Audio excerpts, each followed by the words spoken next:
Support for NPR and the following message comes from the Robert Wood Johnson Foundation. RWJF is a national philanthropy working toward a future where health is no longer a privilege, but a right. Learn more at rwjf.org. I can't read that on the air. No, not really. Welcome to Car Talk from National Public Radio with us, Click and Clack, the Tabbert brothers. We're broadcasting this week from the Center for Strange Bedfellows. Come on, get a grip on yourself.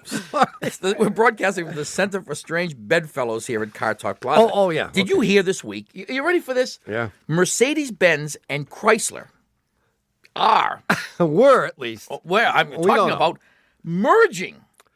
Wow.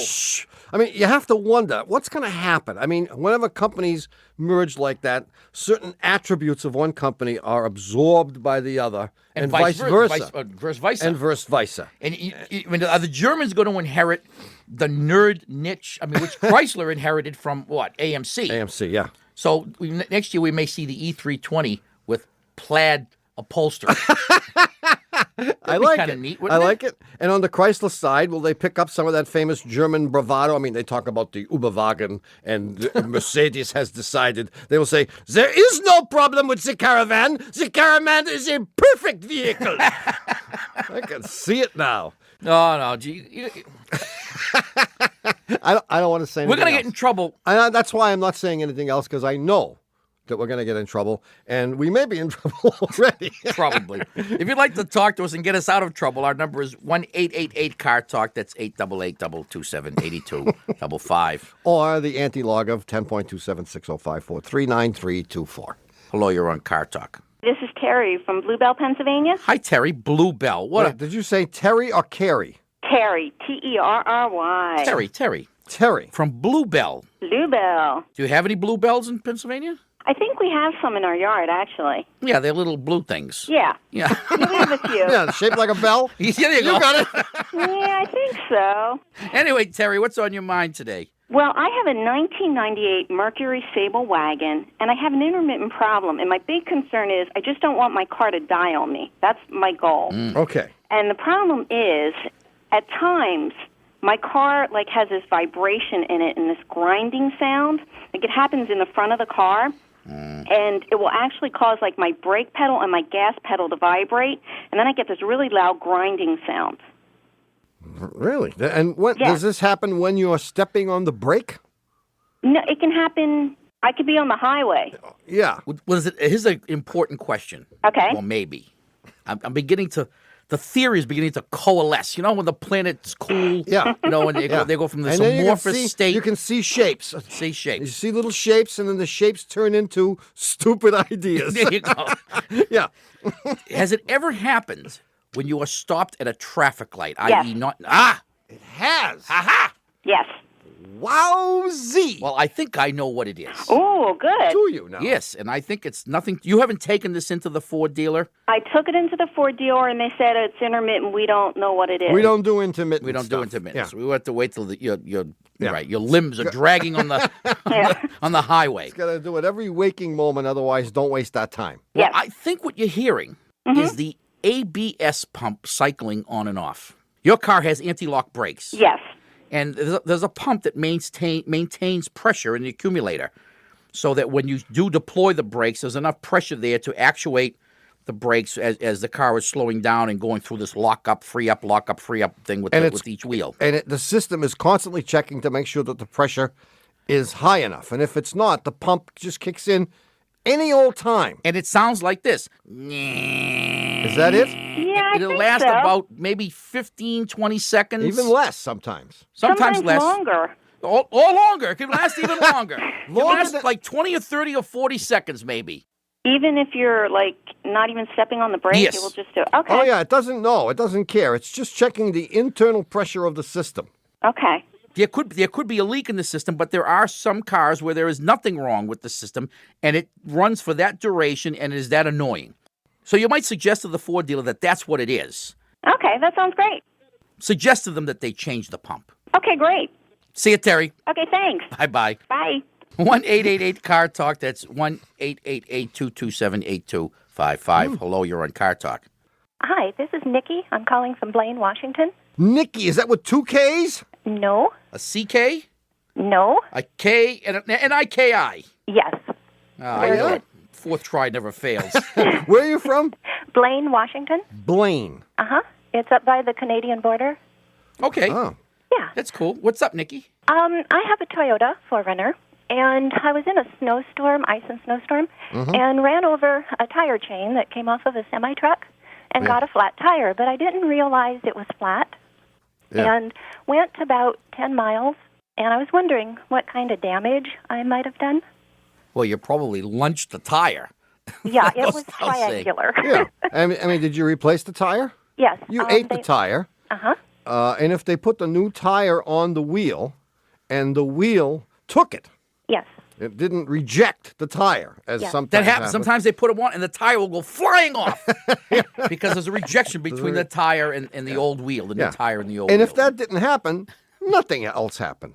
Okay. No, I you were was- worried that you had done damage to the differential or the transmission or some such thing? The ball joints, maybe, because there is a little bit of kind of a vibration in the front. I was doing about 55 miles an hour, changed lanes, and the car was driving fine. No, you wouldn't have damaged. The ball joints don't care if you're riding on cement blocks. Oh, Right. okay. They don't mind. Okay, No, so great. you- So if you still have a little bit of a vibration, it's because the guy who put the new tire on didn't balance it correctly. Or maybe the wheel got bent and he just slapped the tire in the air and figured you'd never be back. Yeah. That may be true. Have him check the balance of that tire, and if he can't balance it better, you may need a wheel. Well, he may have balanced it, in fact, but the wheel may be out of true. That's the first thing you want to check to see if, in fact, the wheel has been bent somehow. Okay. So go back to this guy and ask him to check to see if the wheel has been bent. Okay. You're not an aggressive driver, are you? You sound like a sweet thing, you know? Well, I was born in Montana. Oh, never and- mind. never Okay. mind. Okay, Well, well, it's been thanks real for nice. calling. Okay, bye. Thanks for calling. And I go there to drive every once in a while. Yeah. Don't hang yourself anymore. Yes, yeah.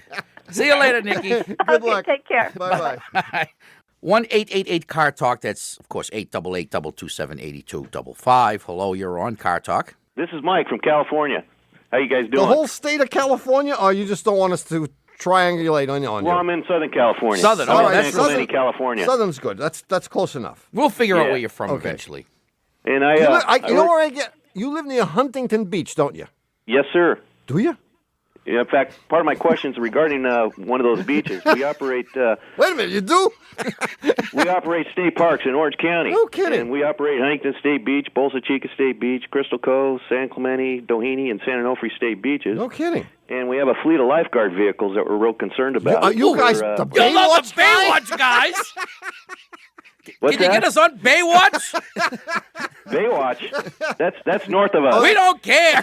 We got nothing to do with that. Oh, Don't want anything to do All with right. it. Run, Yasmin, run. well, thanks for calling, Mike. We don't want to talk to you anymore. All right, what's your question? We have Surf Watch. Surf. All right. That's good enough.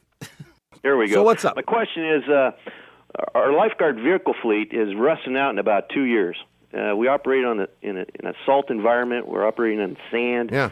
Our guys hose them down every night when they're done, but they're still rusting out in about 2 years. Really? We're losing the frames and a lot of the body work. And my question is you guys know anything we can do to prevent this corrosion and maybe help make these vehicles last a little longer? How are the vehicles used? I mean, you're not driving them Primarily into the patrol water. on the beach. You're driving them on the beach. On the beach, and at times, they'll be down in near the water line, and they'll get salt water on them. But Yeah. as I said, each night the guys hose them down and try to clean them up. And I mean, are they really hosing them by going underneath and hosing the inside of the fender wells and all that stuff? Exactly. They are. Yeah. It's too bad. What kind of, are they all the same kind of vehicle, or are they different? They're primarily Jeep Wranglers. Did you say cheap Cheap Wranglers? Wranglers. Yeah. Jeep Wranglers. No, Jeep. Oh, Jeep Wranglers. Yeah. Don't say anything bad about the Chrysler Corporation. no. Because No, they we're got a lot real of happy lawyers. with the vehicle. It's just that we're losing them in around 2 to 3 years. They're rusting out. Boy, oh, boy. The frames rust from the inside out, and where the leaf springs attached to the frames is a real particular problem area. That's usually where they fail. Well, I mean, I would have suggested that you rinse them off every night, but you do that. You know what you do? I mean, this is an ideal case for a little experimentation. I mean, Right. I would find somewhere in the LA area, Southern Cal area, a rust-proofing company. That hasn't gone belly up. Well, one of them that hasn't gone belly up is Z-Bart. What's it called? Called Z-Bart. It's either Z-E-I-B-A-R-T or Z-I-E, one of those names. Yeah, I before E except after Z. I think it must be Z-E-I-B-A. And tell them that you'd like to do an experiment and you'd want to do... How many vehicles have you got? 20? Oh, at least 20. I think you need to do 2. 2. Because one could be a fluke. Yeah. Okay. I mean, that should help because the way that works is it puts a coating underneath which is going to prevent the salt water from getting to the metal parts. Right. If they do it right. But you would try one of these rust-proofing things. The other thing you can do is try painting certain vital areas with something called zinc chromate paint.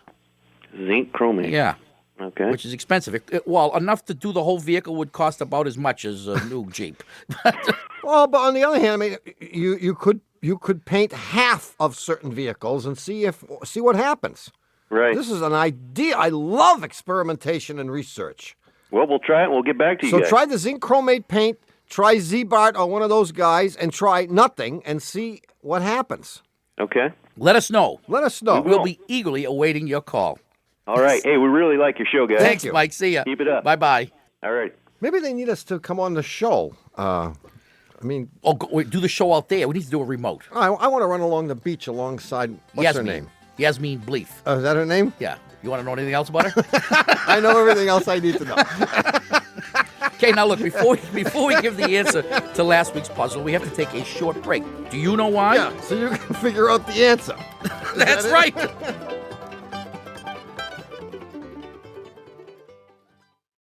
This message comes from Wise, the app for using money around the globe. When you manage your money with Wise, you'll always get the mid-market exchange rate with no hidden fees. Join millions of customers and visit wise.com. T's and C's apply.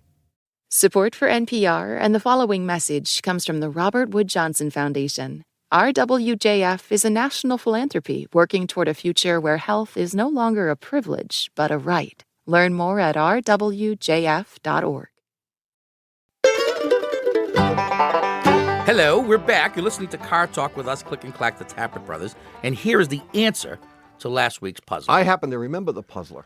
Good. About the big truck. Who cares? The one with the high-pressure sorry. Anyway, this puzzle was inspired by a photograph that I saw in the paper recently. Picture this. I'm driving. This is all contrived, obviously, but for the purposes of obfuscation. No! And You mean that these puzzlers that you give us week after week are not absolutely the most of this particular one happens to be a contrivance. Anyway, I'm driving down the highway, and I see way up ahead one of those big diesel tractor trailer trucks. And it's spewing from its smokestacks the vilest, blackest, thickest, nastiest smoke imaginable. Chrysler make this vehicle? Oh, we don't want to talk about it. Anyway, as I'm closing in on the guy, I see him pull over to the side of the road. The thing is still running, and the smoke is just pouring out. It's brutal. So being a nice guy, I pull up next to him and roll down my passenger window and say, "Hey, you knucklehead, you're killing everyone behind you. Why don't you shut that thing off?" He says, "I did. I turned it off, but it won't stop running." So I say, well, obviously something's wrong. Why don't you stall it out? He says, "I can't. It's got an automatic transmission. But don't worry," he adds. "In a couple of minutes, the engine will be seized, and it'll stop." And he's happy about this. Don't worry. And so are the 90,000 motorists behind him. Anyway, I look at an emblem on the side of his truck, and in an instant, I know why the engine's going to stop running and seize up. I got it. What did that emblem say? Fiat. No? No. No, he was, as we know from the earlier happen to know the description, answer. he's driving a diesel truck, but the emblem I see says turbocharged. Yes, indeed. And the reason he can't shut the thing off is that the turbocharger has failed, and it is sucking the crankcase oil out of the engine. Yeah, we should mention that the way you shut off a regular car is when you turn the key to the off position, you're stopping the spark from occurring. Right, and the way you turn off a diesel is Which you ain't shut got off. no stinking spark. No, you shut off the fuel. Yeah. So you close a valve which prevents fuel from getting from the tank to the injectors, and the engine obviously shuts down.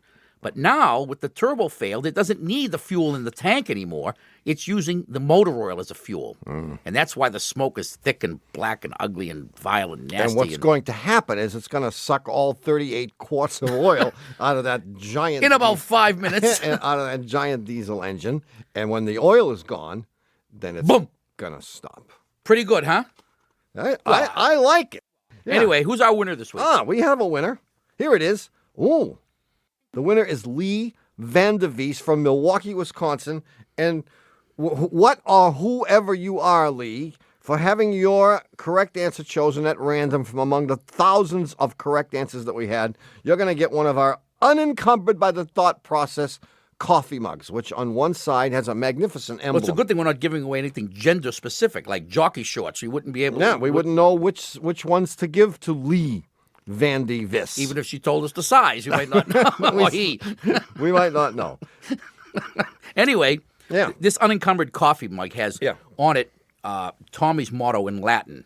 Unencumbered by the thought process in English on one side, and Non impediti ratione cogitationis on the other side, which I'm sure is wrong, but we got the mugs cheap. Anyway, we'll have a brand new puzzler coming up in the third half of today's show. So don't touch that dial. In the we're meantime, still in the first half, aren't we? yes, no, this. Oh, we're in the second we half. just entered the second half of the first quarter. We'll take your calls at 1-888-CAR-TALK. That's 888-227-8255. Hello, you're on Car Talk. How you guys doing? This is Noah from Flagstaff. Hi, Noah. Noah. That is Flagstaff. No misspelling that name. Flagstaff. Okay. People do it. What's up? What's up, man? Well, I got a little question for you. Yeah. I have a 76 Dodge Tradesman 200 van. I know it well. You do. It's a wonderful vehicle. Well, let's not get carried away, but it's not bad. It's got about 83,000 miles on it. 83? 83. Well, that's Been in the shop a lot, huh? it was an old man's flea market van out of California. Oh. But it's not going to be driven for about another year and 4 months or something like that, and because I can't drive it. But I'm not got your drive license suspended? I have one of those things going on, and I get it back. You're going to be in jail. You're going to prison? I'm not going to prison. You're not going to prison. Yeah, I'm safe. Should you be going to? Did you escape with a light sentence? Are you hiding out? You're hiding out for a year and a half. You can't very well drive around your truck. No, because no, they'll track you down. It's pretty. Yeah. Yeah. So your girlfriend is going to watch the truck for you, and you're going to run away to the Bahamas. Right. We shouldn't be prying with his wife. We shouldn't be prying into his affairs. Personal. Well, hey, did we call him or did he call us? No, that's not fair. All Noah, right. we take it back. Yeah, if you guys think you're ragging me, meet my friends. Yeah, and they know where you're going. That's good. Yeah, okay. So you're going to leave this thing for a year to a year and a half. Right. I mean, it's in my backyard. It's not going. I run it. Right now, I run it probably every 3 or 4 weeks for like a half hour. And you'll have that option? No, he won't be able to get back for any half hour. No, not from where he's going. No furloughs, eh? Oh, no. Okay. I get visitation rights. Can the van visit you? Well, normally we would have said it would be nice if someone could drive it around once a week. But I'm going to change that because you live in Flagstaff. And I'm going to say that the best thing to do is absolutely nothing. What do you think? I think you're a wacko. I think you can just leave this thing parked in the backyard, and it'll be you'll come back a year and a half when you get out. I mean, when you get back. You're good. When your tour of duty is over. And that thing will crank right over. You disconnect the battery when you leave, empty the gas tank, just run it out of gas, and that's it. That's it. I would put the things up on blocks if for no other reason than to make it more difficult for someone to steal. Well, blocks is fine. Blocks is fine. So put it up and let the suspension hang down and get the tires off the ground. Okay. I would do that, and I would probably plug up the tailpipe to keep unwanted creatures from going in there. You don't have to do that. He's in Flagstaff, man. Snakes! Snakes! We got unwanted creatures. Yeah, they have unwanted. No, you don't want anything nesting They're in my there. neighbors. Just plug the thing up. If you can get a big cork, shove it in there, and do the same thing. Put a piece of actually tin foil with rubber bands over the tailpipe, and the same thing with the snorkel of the air cleaner. Remember to take off that one on the snorkel, especially when you try to start the thing. Leave yourself a note with the keys. Yeah, don't suck that in. That will be. And other than that, I don't think I would do anything either. And obviously disconnect the battery, or maybe even remove the battery. Yeah, That's it. That's it, man. That's it, man. You can. Yeah, it's And simple. that's it. And the other thing I would do is take a picture of the van so you can hang it in yourself.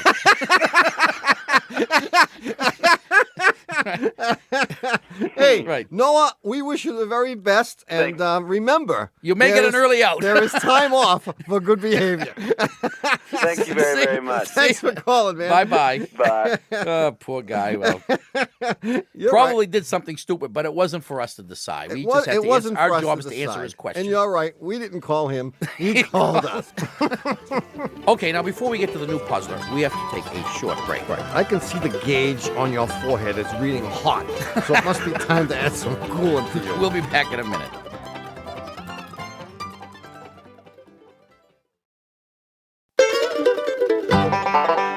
Ha! We're back. You're listening to Car Talk with us, Click and Clack, the Tappert brothers, and we're here to discuss cars, car repair, and the new puzzler. Yeah. Automotive and non-automotive. Semi-automotive or quasi-automotive. Well, this is it quasi-automotive, master? It's automotive without being mechanical in nature. Or technical in nature, so to speak. Oh, very good. Not Yes, even and- technical in and nature. it's somewhat historic and folkloric and maybe bogus. No, that's another component. Is this one of those puzzles that you thought of while you were in your car, and that's what makes it No, automotive? this came across my desk recently. Really? I've always wanted to say that, but it sounds so erudite and elegant instead of this was slid under the bathroom door to me recently, which is more likely. Came across case. your desk. Came yes. across my desk, and actually I'd read this several times from other sources, and this came from Bill Daniels from, I don't know, someplace in outer space or cyberspace or who knows. But many people have sent this, and he says, about do I have to read the stuff about the previous puzzles being pretty lame? No, you I can leave. don't need to. You can skip right no, over that. So lame, he says. Oh, bad. Jeez, Bill, that wasn't nice. He says Henry Ford was falsely credited with inventing the automobile. We know that Henry Ford didn't invent the automobile. Of course, he didn't invent and the also automobile. was falsely credited with inventing mass production, which we think he didn't. Yeah. Anyway, he did one thing right. He created the Model T. He did indeed. The car was so different since it started out expensive. I don't need to read all that stuff because it's unimportant. And he was responsible for the following statement. You can get a Model T in any color you want as long as it's black. Yeah. Now, black is a morbid color. Now, before people start emailing me that black is not a color, we will stipulate that black is not a color. Fine. Black is the absence of a color. And as any good body man knows, you wouldn't paint a car black if you didn't have to, because black shows all the imperfections. Yeah. And when you want to repaint it, what do? Go to the paint store and the guy says, "What color paint you want?" You say, "I don't want no color paint. I don't want a color. I don't want. What are you doing in here? I don't know." So black is a color. Black, right. Sure. For the sake of this puzzle, black is a We're color. gonna call it And a the color. question very simply is, why did Henry Ford choose black? His brother-in-law was in the business. Paint business. If you think you know the answer, or the boss is away this week and you have some time to kill at work, send your answer to Puzzler Tower, Car Talk Plaza, Box 3500, Harvard Square, Cambridge. I'm sorry. Cambridge? Our fair city. Matt 02238. Or, of course, you can email us your answer from our website, cartalk.msn.com. Just click on the Talk to Car Talk section. And if we choose your correct answer at random from among all the correct answers we're bound to receive, you'll get one of our unencumbered by the thought process coffee mugs. If you'd like to call us, the number is 1-888-CAR-TALK. That's 888-227-2223-74-82559. Hello. Or the cube of 2662.879194172. Just cube that, and you got our phone number. There you go. Hello, you're on Car Talk. Hi, this is Eva Marie from Alexandria, Virginia. Eva Marie? Yes. So your friends call you Eva Marie? Most of them call me Eva. Just Eva.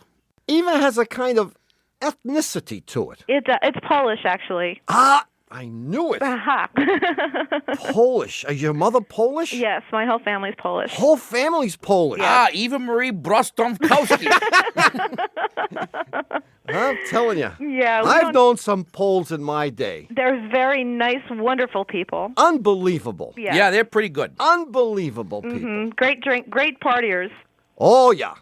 Say nothing of their bowling prowess. As a matter of fact, I maybe shouldn't Now, say. why is it? Why do Polish people get associated with bowling? What is it? I don't know. I don't know. Maybe you can explain it to me. I really don't know. My mom and dad were both really good bowlers, though. See? There you go. They really are. I have a I'm dear so-so. friend that I went to high school and college with. He's a professor at Brown University, Stanley Zadonic, who to this day still has his own bowling ball. Oh, wow. I mean, it's one thing to be a good bowler, but to still have your own bowling ball. That's pretty, yeah. It is. It's very strange. Yeah. It is very strange. Well, that is true.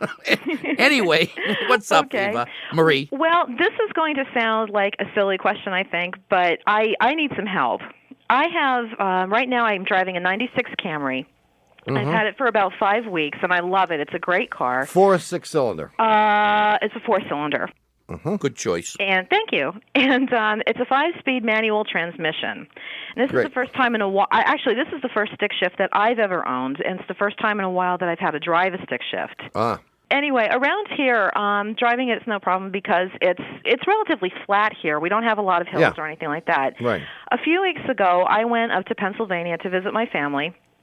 And where my parents live, it's like hills in every direction. So I was coming up I-81, and I was doing fine until I got to like the last part of my trip where it is kind of steep. And there's a traffic light at the top of it. well, no, the car just started losing power. I mean, I was going slower and slower and slower, and I didn't know what to do. I What gear were you in? 5? Yeah, I was in fifth. I was in fifth gear. Ah. And it just seemed like it was slowing down. Yeah.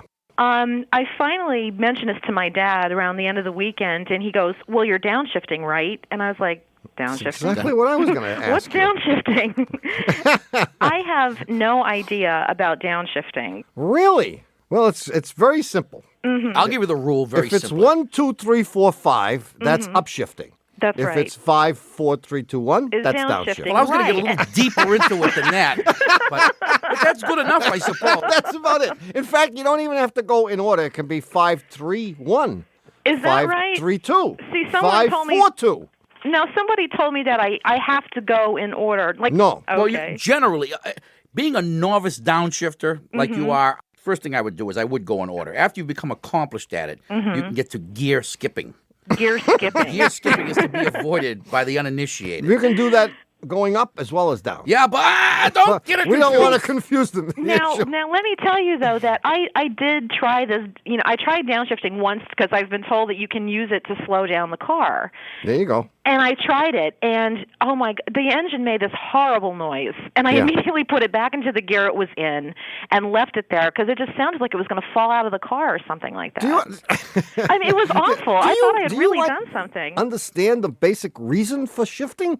Well, it's not. It's because the transmission isn't automatic and it's not shifting on its own. So you've got to put it in gear. But why do you have to shift at all? I mean, what's shifting got to do with anything? I don't know. Ah, there we go. I don't know. Do you have a bicycle? Do I have one? Yeah. Yeah. Does it have a shifter? Oh, yeah. The reason you shift speeds in your bicycle is, for example, when you climb hills, you don't have enough leg power to climb a hill in the highest gear. Okay. Let's say you had a 3-speed bicycle. First gear would be for accelerating from a dead How about stop. a 5-speed bicycle? How about a 5-speed? Okay. There you go.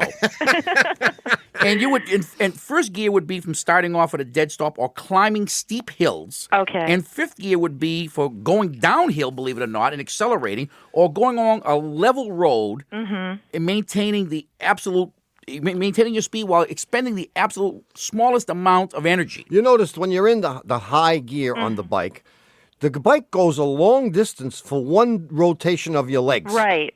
Yeah, that's right. But when you're in low gear, you've got to pedal like mad, but it's easy. That's true. You're pedaling fast, but you're not expending much energy because it's easy to turn the pedals. Okay. So the same thing applies in your car. Your engine has a given amount of power. and you can't get any more out of it than Like it your has. like your legs. Like your legs. So when Okay. you're trying to climb a hill, if you're in the wrong speed, the engine is going to labor and is going to lose power. And that's why the car is going slow up the hill. That's why it's Yeah. going more slowly than you want it to go. So in order to make it go faster, you have to select a lower gear, just like you would with your bike. So if you were climbing a hill with your bicycle and you were huffing and puffing, you'd shift from 5th to 4th. Okay. Same thing with your car. Yeah, and that you shouldn't worry about the noise that it makes.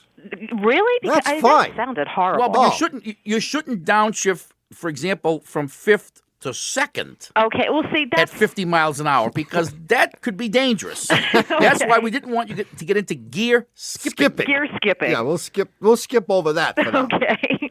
For the moment, here's the practical thing to do. When you're going up a hill, the moment that you notice that the car is slowing down, you immediately shift to the next lower gear. So if you're in 5th, go to 4th. Okay. If you're in 4th, go to 3rd. Okay. And any time that you notice that the car is slowing down, you step on the gas, and if it doesn't move, if it doesn't accelerate when you step on the gas, you're in too high a gear. Shift down again. Okay. Assuming that you have a tachometer on the dashboard, Yeah, I too. do. Yeah. And you might want to just notice where the tachometer happens to read when you're shifting. Okay. For example, it gets up to probably 3,500 RPM before you shift from 1st to 2nd. That's and then right. And then you go from 2nd, and before you shift into 3rd, it is then climb to 3,500. Okay. So it's probably inadvisable to go much beyond that. Mm-hmm. So you should try to keep your RPM, below 3,500, but, probably above 2,000. All right, then I will go ahead and try that. Good Okay, luck, Eva Marie. Thank you very much. See ya. Okay, bye-bye. Bye-bye. Finally, a question we could answer. Well, barely. And we didn't even fight over the answer. Yeah. A question not only we could answer, but we could agree on. And it consumed half the show. What could be better than that? Yeah, that's good. Well, it's happened again. You have wasted another perfectly good hour listening to Car Talk. Our esteemed producer is Doug the Subway Fugitive, not a slave to fashion, Berman. Wait, he's been getting away with this Subway Fugitive, not a slave to fashion thing. He needs something else, huh? What happened to Pumpkin Lips? What happened to Putzoid? Well, you got to come up with something better. We need suggestions, especially from whom? Bugsy. Bugsy's going to have the Bugsy? best ideas. Or Dougie's wife. Oh, That's what we've got, Pumpkin Lips. that is true. So Subway Fugitive is out. We'll cross That's that it. out. Not a slave Until to further fashion notice, is he will okay, but merely be our esteemed producer, Doug Berman. that's it. Our associate producer and dean of the College of Automusicology is Ken Babyface Rogers. Well, wait a minute. Now, this babyface thing, he's getting away with murder here.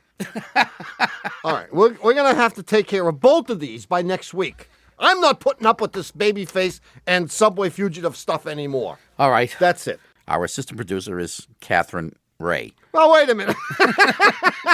And our engineer is Jonathan Superhighway Sideburns That's Matson. good. Our technical, spiritual, and menu advisor is Mr. John Bugsy Lawler. Our thanks to our interns this spring, Bill Jacobs, Delaney Smith, and Shay Zeller. Good luck, guys, and who knows, maybe you'll graduate with the class after yours. Don't give up hope. Our public opinion pollster is Paul Murky of Murky Research, assisted by statistician Margin of Error. Peekaboo Street directs our intensive care unit, which is known as the Peekaboo ICU. Our junkyard manager is Ricardo Desmontalbone. Our director of moral support is Hugh DeMann. Our sexual harassment counselor, back from a lengthy hiatus, Where was he? Away. Pat McCann. And our Leo Tolstoy biographer is Warren Peace, author of Leo Tolstoy by Warren Peace. Our chief counsel from the law firm of Dewey, Cheatham & Howe is Hugh Lewis Dewey, known to the other bow-tie-wearing bums in Harvard Square as Huey Louie Dewey. Thanks so much for listening. We're Click and Clack, the Tappert Brothers. And remember, above all, don't drive like my brother or my sister. Don't drive like Ira Glass either. Or my brother or my sister. We'll be back next week. Bye-bye. And now here is our chief mechanic, Mr. Vinny Gumbatz, with some very pertinent information. Hey, we on the air? Hello, testing, 1, 2, 3. All right, now, if you want a copy of this week's Car Talk show, which is number 19, the number to call is 888-CAR-JUNK. You got that? And if people wanted other car talk things, like coffee mug CDs, would they call that same number, Vin? No, you call the number on my bumper sticker that says, "How's my driving?" Call 888-E. No, Vinny, no. Of course you call the same number, 888-CAR-JUNK, or you can get stuff through the online Shameless Commerce division at cartalk.msn.com. gmail.com. Thank you, Vincent. Car Talk is a production of Dewey, Cheatham and Howe and WBUR in Boston. And even though Andy Bowers is glad he's stationed in Moscow every time he hears us say it, this is NPR, National Public Radio. Support for NPR and the following message comes from the Robert Wood Johnson Foundation. RWJF is a national philanthropy working toward a future where health is no longer a privilege, but a right. Learn more at rwjf.org.